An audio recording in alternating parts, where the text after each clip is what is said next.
بسم الله الرحمن الرحيم الحمد لله وكفى والصلاة والسلام على خير خلق الله وعلى آله الأتقياء والأصفياء وعلى أهل بيته أولي التقى والنقى وعلى الصحابة كلهم رضي الله تعالى عنهم وأرضاه وعلى من تبعهم بإحسان إلى يوم الجزاء وأشهد أن لا إله إلا الله وأشهد أن محمدا عبده ورسوله أما بعد فقال الله سبحانه إن عدة الشهور عند الله 12 شهرا في كتاب الله يوم خلق السماوات والأرض منها 4 حرم وقال إنما النسيء زيادة في الكفر يضل به الذين كفروا يحلونه عاما ويحرمونه عاما ليواطئوا عدة ما حرم الله فيحل ما حرم الله زين لهم سوء أعمالهم والله لا يهدي القوم الكافرين. وقال النبي صلى الله عليه وسلم أفضل الصيام بعد رمضان شهر الله المحرم وأفضل صلاة الليل. Dear respected brothers, elders and all those listening, after the month of Dhul Hijjah has passed,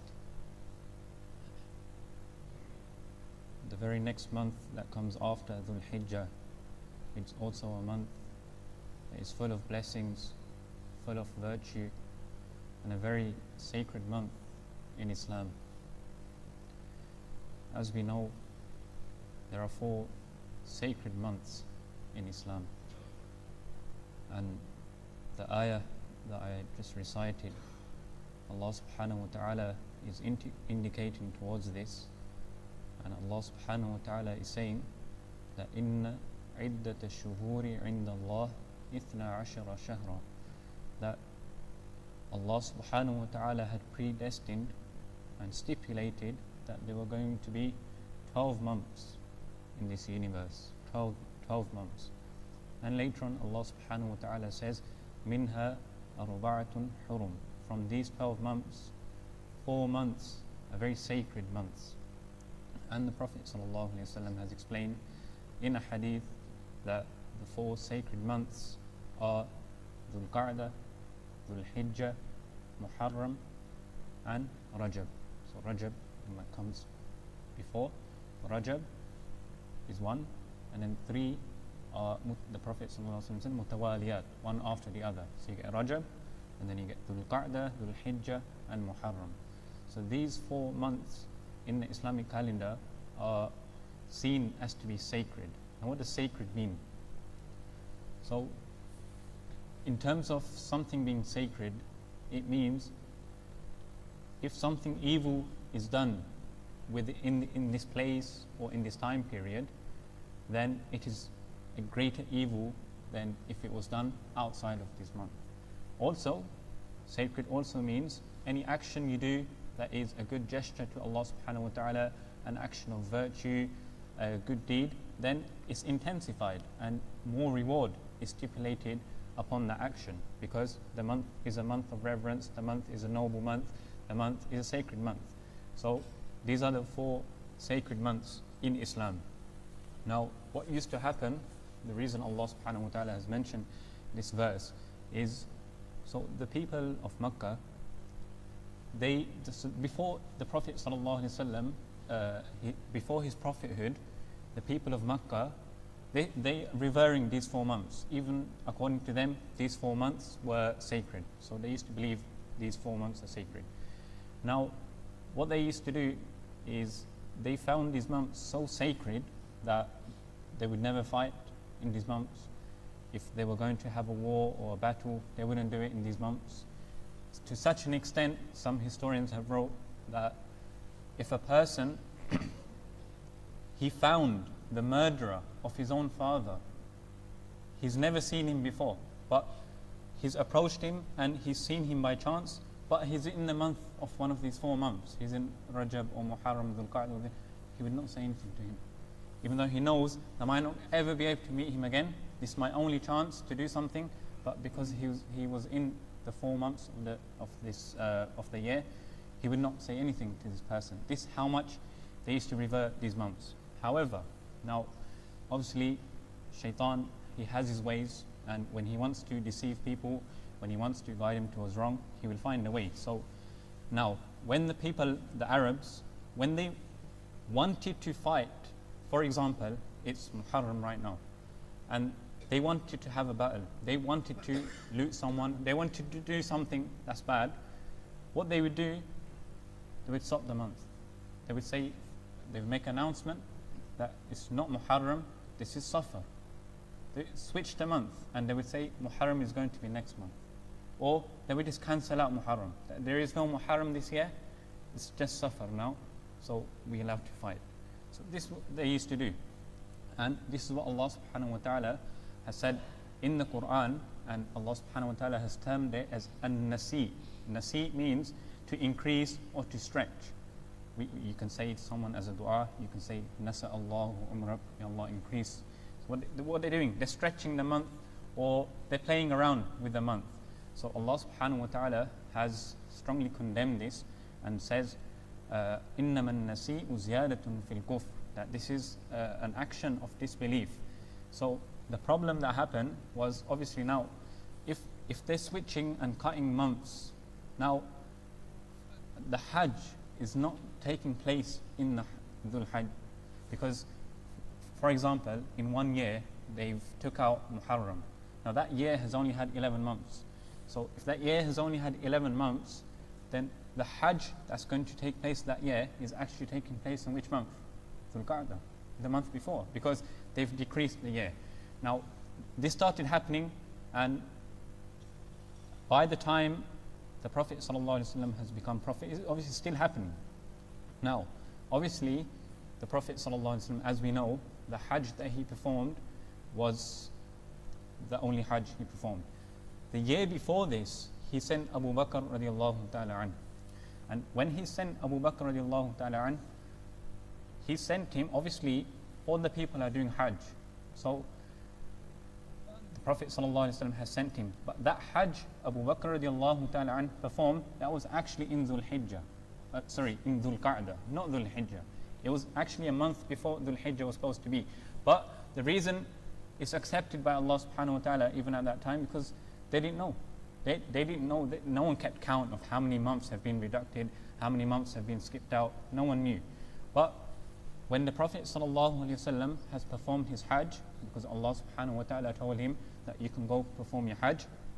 Now he's performed the Hajj, and we all are aware of the khutbah the Prophet ﷺ he made upon his Hajj, and it was a khutbah like he's bidding a farewell, and it was a lengthy khutbah. One of the things he said in the khutbah is, he said, Ya ayyuhan nas, O people, inna zamana qad istadaraka kahayatihi yawma khalaqa as-samawati wal ard.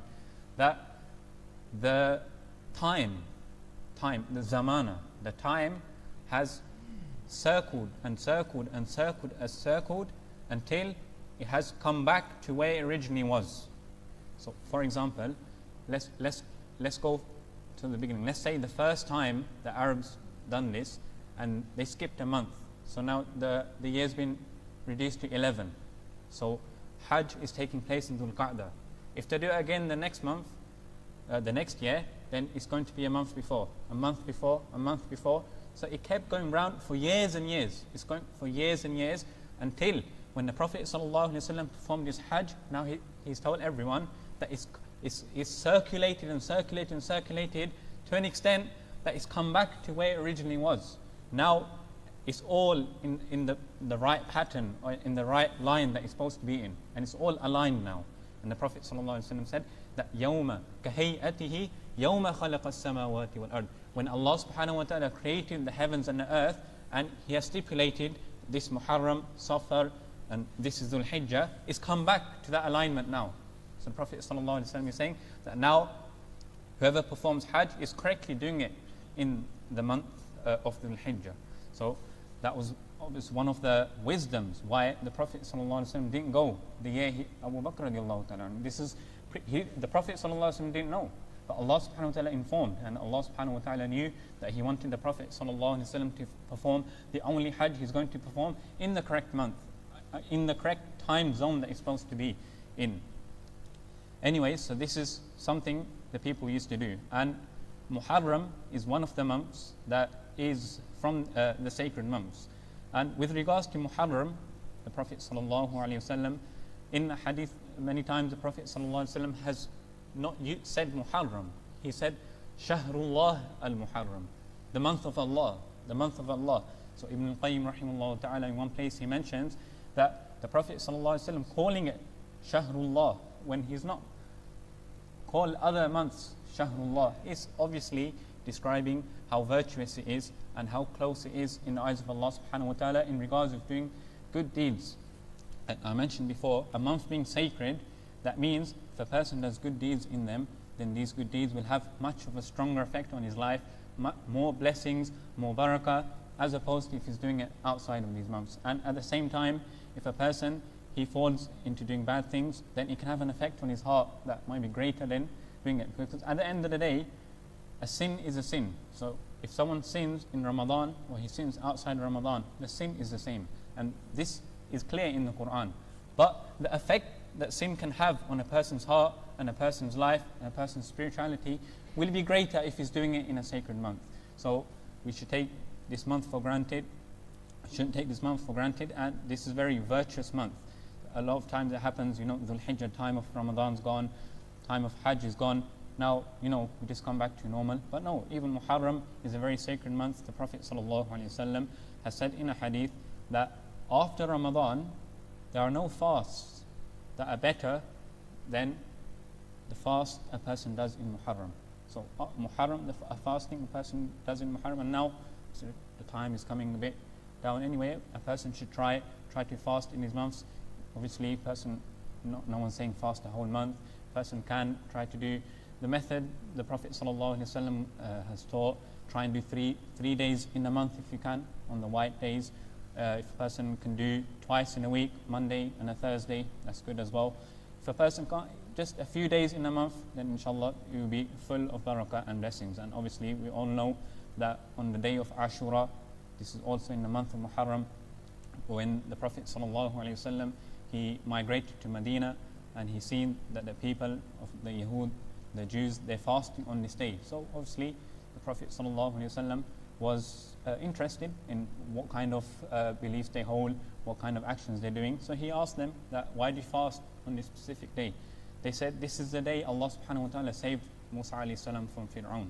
So the Prophet ﷺ, he told his people that we as Muslims, we have even more of a right, because we respect Musa alayhi salam even more than the Jews. So we should also fast on this day. And the Prophet ﷺ, towards the end of his life, he encouraged that we fast on the day of Ashura, and try to do a day before, add a day before or a day after. So a person, if he's fasting on the day of Ashura, very good. The Prophet ﷺ has said that I believe that if I fast on Ashura, I have a lot of conviction that Allah subhanahu wa ta'ala will not only forgive 1 year past sins, but He'll also forgive 1 year ahead as well. And some ulama have wrote that this is a very, it might be a minor, but it is a sort of an indication that if a person, he gets the tawfiq to fast on the day of Ashura, then he's going to live another year. Because if the Prophet ﷺ said Allah will forgive a year ahead, so a year ahead will only be forgiven if he lives another year. And they say as well that the Prophet ﷺ, he always used to fast on Ashura after he found out that this is a virtuous day.